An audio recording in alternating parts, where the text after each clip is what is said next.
Today's speaker with me is Dr. Andrea Hacker, head of the open access team here at the library. And today she's going to explain to us how to publish cumulative dissertations in open access. Thank you, Andrea. It's great to have you here with us. Yes, it's great to be here. Thanks. And hi, everybody. I will talk the next 10, 15, probably more 15 than 10 minutes about cumulative dissertations in general and how to publish them in open access on BORIS in particular. There are different kinds of dissertations. There are many different ways of reaching that goal of getting that doctoral hat. And it can take a variety of forms across the disciplines, but by far the most common are either book form dissertations in the form of a monograph and cumulative, so-called cumulative dissertations. Book forms are dissertations where the entire work is an organic whole, with the aim of publishing the whole work as a long form format. In book form, as I said, as a monograph, and that's a form that is most prevalent in the humanities and social sciences.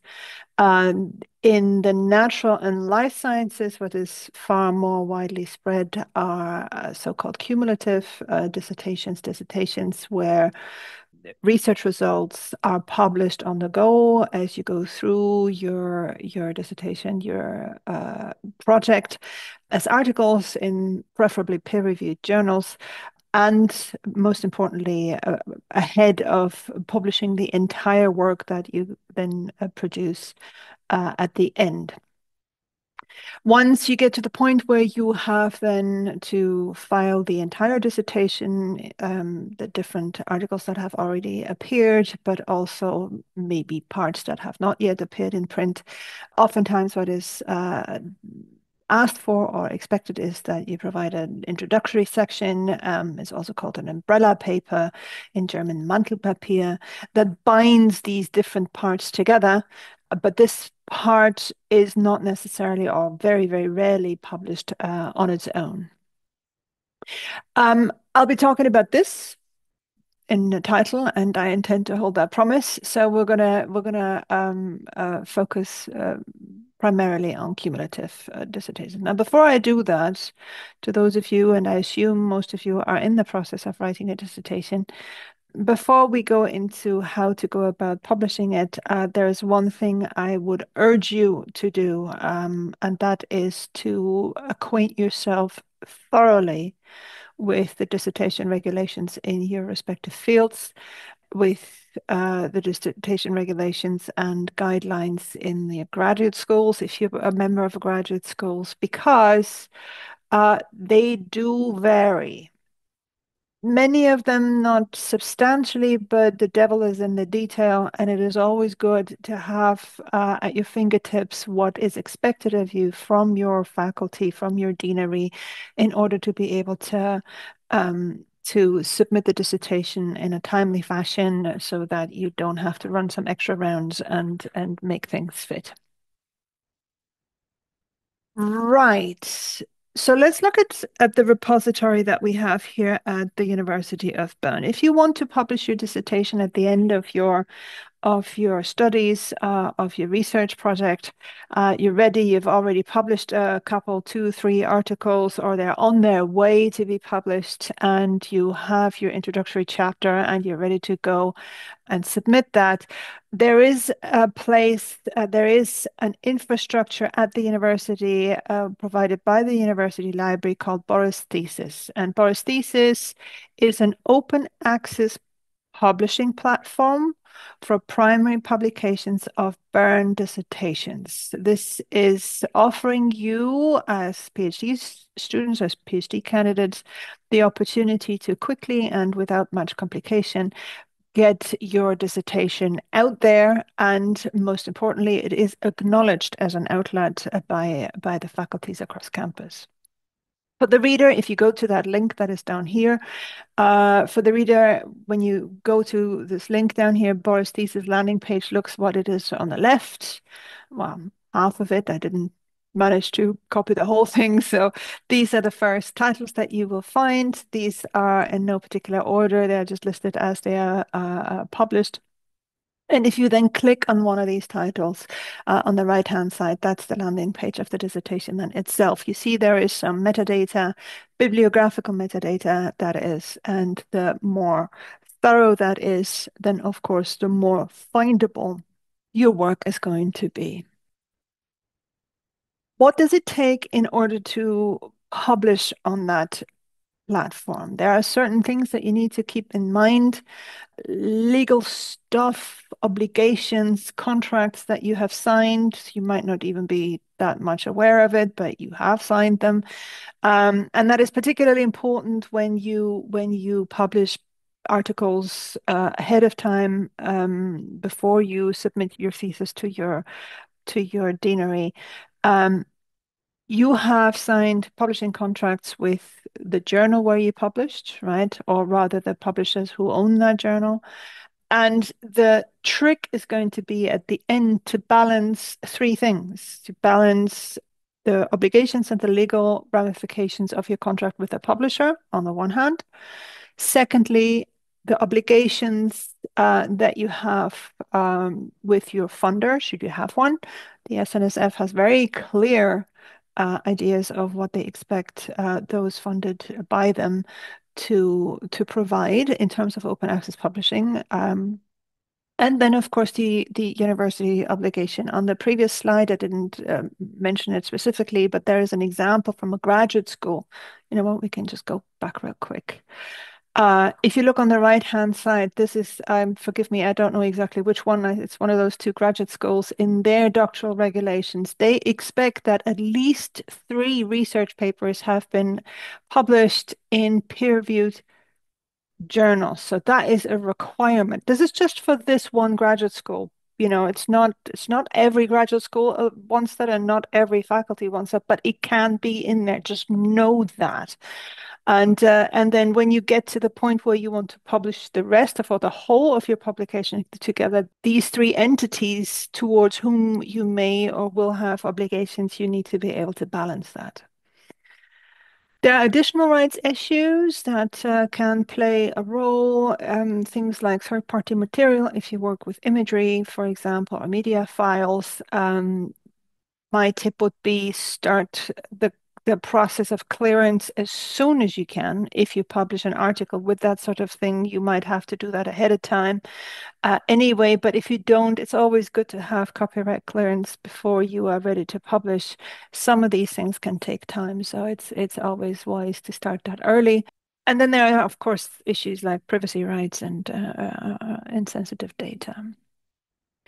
Rule of thumb: a good way to go about things is, if you publish articles ahead of time, publish them in open access with a CC BY license if you can. In that case, you can reuse that material as you see fit. You don't run into any kind of snags with with embargoes or different versions you might have to use. You won't get into trouble with the SNSF, because everyone's going to be happy there too. So it's not a bad way to go about this publishing path, by thinking ahead of time and using as much of the resources available at the university, specifically the university library, and publish your stuff in open access. We have contracts with publishers where you can, as a member of the university, publish in open access journals. The SNSF funds open access publications, and then there is an open access fund as well at the university. So somewhere, somehow, it should be possible to do so. If you don't know, or if you're insecure or about decision making, or if the legalese is too much, then please just give us a shout. That's what we're here for, and we can help you find your way through that. Right. Okay. So everything is fine. You're ready to go. You have written it. Your faculty is happy with your dissertation. You are ready to submit your stuff to the team at BORIS Theses. What do you actually need? You need a couple of PDFs, preferably PDF-As. PDF-A because of archiving advantages. one of them with an abstract. You remember having an abstract on your dissertation makes it more findable when we have that in metadata. Rights clearance documents if you have third-party material, and a signed declaration of consent that we need to have separately. There are some formalities you need to pay attention to. Again, know your dissertation regulations from your deanery, from your faculty, from your graduate school. They can slightly differ. Some don't care. Some are very meticulous. So you need to know which formalities you have to fulfill, and then make sure that what we get at the BORIS Theses team is identical in terms of content with the version that you submitted. There are a few exceptions where we will differ from what you handed in at your deanery. One is that you need to include license information. I'll get to that in a second.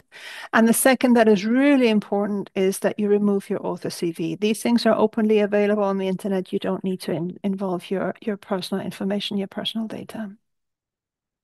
Right, and once you have all that, you send the signed declaration of consent to the following address that is here. And once we have everything and the package is complete, your dissertation is going to be published in about 10 days. SciFlow is a writing tool that we have a campus license for. And it's a very nifty tool because when you write your articles in it, you can use templates right on it.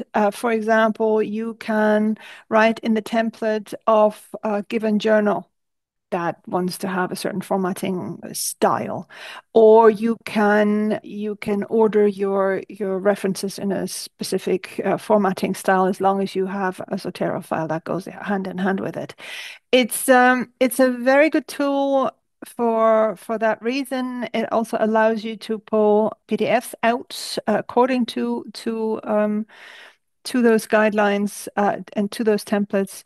And I am not sure that we already have graduate schools or faculties that have put in a template for the writing of dissertations, but that is something that might be on the horizon. It's just a very helpful WYSIWYG tool that looks a lot like Word, but basically what you have is you have the front WYSIWYG that looks like Word, but in the background you get a very clean XML from which you can then pull things like HTML and PDF.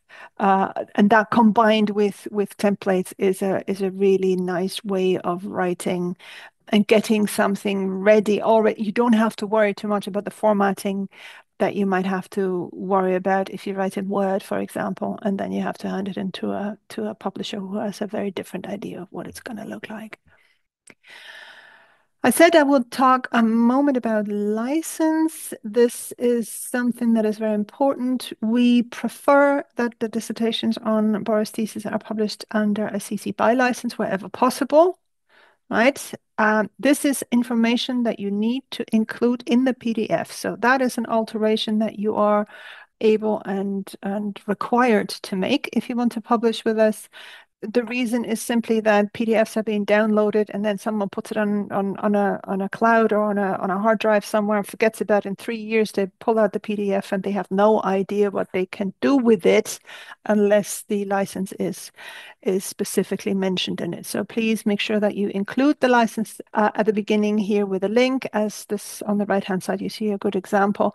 And of course it is possible that you might not be able to publish the whole dissertation under the same license if you have articles that are part of it that were published elsewhere. Please make sure that you note under what license these different ingredients are published. And that's pretty much it. If you have questions, it can get it doesn't have to be complicated, but it can get complicated. So if you have questions about how to publish your thesis in open access on BORIS Theses, there is a lot of information online. And then there's, of course, the two teams. The BORIS Theses team is very, very good and fast. And you can also, of course, write to us at the open access team. And that's it.